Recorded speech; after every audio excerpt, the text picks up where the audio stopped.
let's go over that example that I gave in the last video where I'm in this village and I start a bank to kind of match up savers with investment opportunities. And I actually want to do it, one, to hit the point home a little bit more about how a bank makes money. And I actually think this example is a very good instrument to actually teach you about a new financial statement that we really haven't, I don't think I've covered at all much, and that's the income statement. So far you're familiar with the balance sheets, hopefully.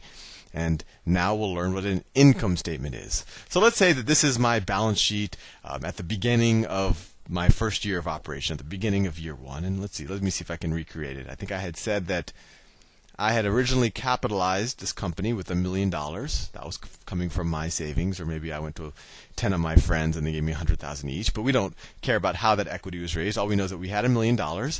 And then I had bought a building that I could put money in that looks really safe and people would feel secure putting that money into that building. So let's say I had $1 million of real estate, 1 million of real estate.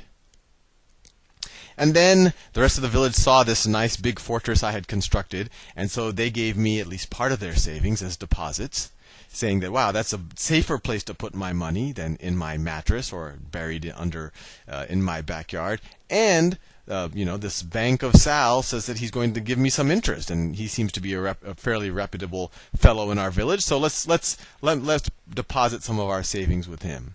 So I get $10 million of deposits.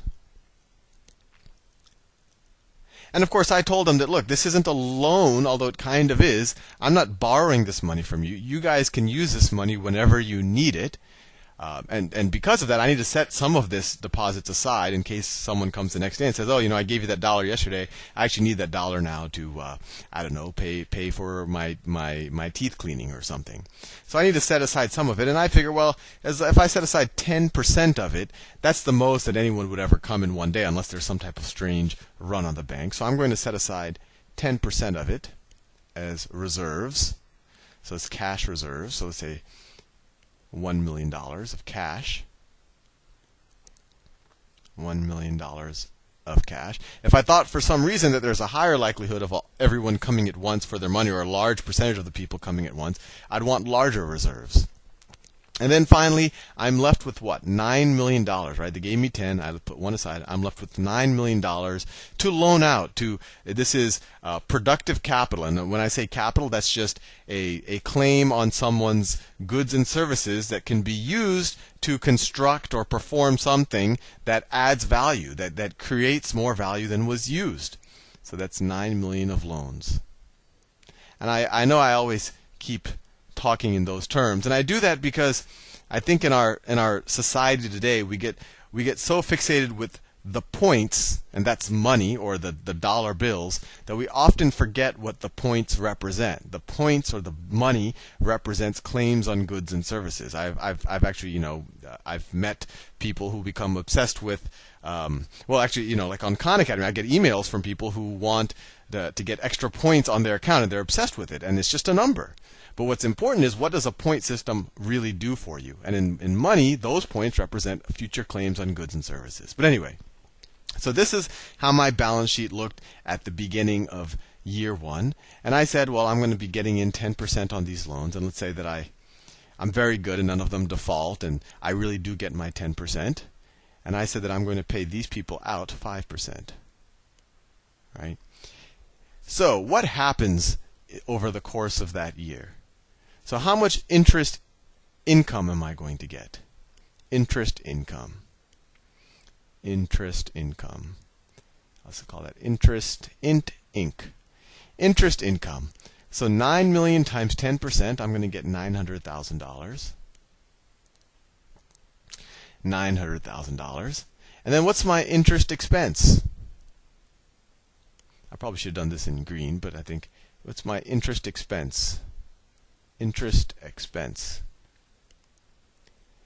Well, I have to pay out 5% on the 10 million, so it's $500,000. I'll put it as a negative number, just so you know it's an expense. Although since I said it's an expense, you might want to put it as a positive number, but that's just an accounting convention. But I think you get the idea. So let me put it as minus $500,000.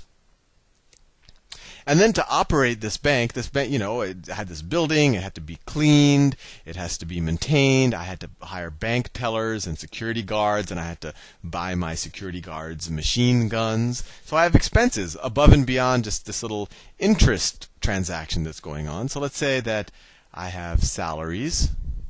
So I have some other expenses.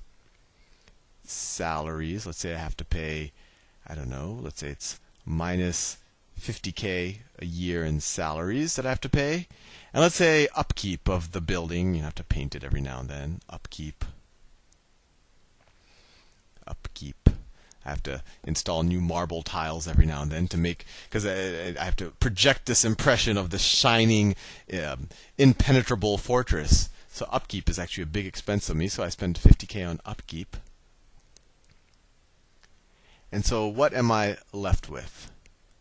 See, 900 minus 500 is 400, minus another 100, so I'm left with 300,000. But even though this is a primitive village that I live in, it's not so primitive that it does not have taxes. And so this is my pre-tax income. My cell phone is ringing, but I'll ignore it.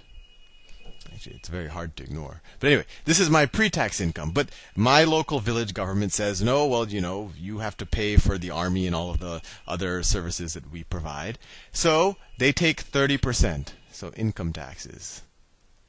Income tax. Income tax. They take, let's say they take 1/3. So they take 100K. And so what am I going to be left with? What is my net income? Net income. 300 minus 100, I'm left with 200K. Fair enough. And just so you know, this is the income statement, and I'm going to talk a little bit about how all of these match up. So let me draw a big, nice box around it, just so it looks like a proper statement of something. So what is my balance sheet going to look like at the end of the year? At the end of the year, given that this is how much money I made. Let's say those loans, they haven't been paid off, just people paid the 10% interest on them. So I still have those loans on my balance sheet. Let me draw the loans. So I still have $9 million of assets, which are those loans. They haven't paid them off. I still have the building, and actually since I spent $50,000 on upkeep, all of the wear and tear was kind of made up for with my upkeep, so it's still worth $1 million. So I still have $1 million building, $9 million of loans outstanding. I had $1 million of cash, and now how much cash do I have? Well, I had that $1 million before, and I'm assuming that my overall level of deposits do not change over the course of the year. So I had $1 million of cash, and nothing dramatic happens with the deposits. $1 million of cash. Over the course of the year, I show right here I made $200,000, and this $200,000 is essentially going to be cash now. So now I have $1.2 million of cash. $1.2 million of cash. My deposits haven't changed. I still have $10 million of deposits. I still have $10 million of deposits. Those are liabilities because I owe them to the people who've deposited their money with me. I owe them money. And so what am I left with? What is my equity? My equity was $1 million. What is my equity now? Well, equity is just total assets minus total liabilities. So what are my total assets now? 9 plus 1 is 10 plus 1.2. I have 11.2 million of total assets minus my total liabilities minus 10. So I have 1.2 million now of equity. 1.2 million of equity. Now something interesting has happened. What has been my change in equity? I had $1 million of equity.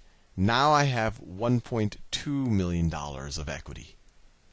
So my change in equity, so $1 million to $1.2 million.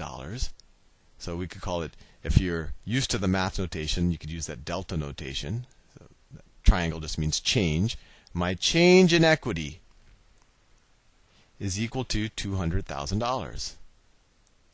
And that is the same thing as your net income. So, what is an income statement? Well, first of all, this is an income statement. But how does it connect with the balance sheet? And later we'll talk about the cash flow statement. Well, a balance sheet is just a snapshot of what you have and what you owe at any given point in time. This is the balance sheet at the beginning of the year. This is the balance sheet at the end of the year. This is a snapshot of what you have and what you owe at the beginning. This is a snapshot of what you have and what you owe at the end of the year. The income statement tells you what happened over the course of this year. So it essentially tells you how did you get from this balance sheet to this balance sheet. And another way to think about the income statement at the end, it'll tell you all of your inputs, what money came in, what money came out in the form of expenses and taxes, etc. And then you get a net income number. And that net income number is actually the change in equity. So if you have a positive net income in a year, the balance sheet's equity will increase by that amount in a year. And if you have a negative net income, your balance sheet's equity will decrease in a year. So you could actually call your net income is the same thing as your change in equity. And another thing you want to talk about, what's your return on equity? Well, your initial equity was $1 million. How much money did we make? Well, it grew by $200,000. So 200,000 over 1 million. Well, we could call that 1,000 thousands. That equals a 20%. That was our return on equity, right? We put in $1 million and we got 20% more than that. That was our return on equity equals ROE. And notice the return on equity is really, that's the same thing. That's change of equity divided by starting equity, which is the same thing as net income in the period. Net income divided by starting equity. And I'm defining it as starting equity. Sometimes people talk it as average equity and all of that. But anyway, I thought that this was a good tool to at least introduce you to the notion of an income statement and show you how it all connects, because that's kind of the beauty of accounting, is that you have these different financial statements that are actually very intertwined with each other. You give me two balance sheets, and then I can actually construct the income statement that must have happened in between them. Anyway, see you in the next video.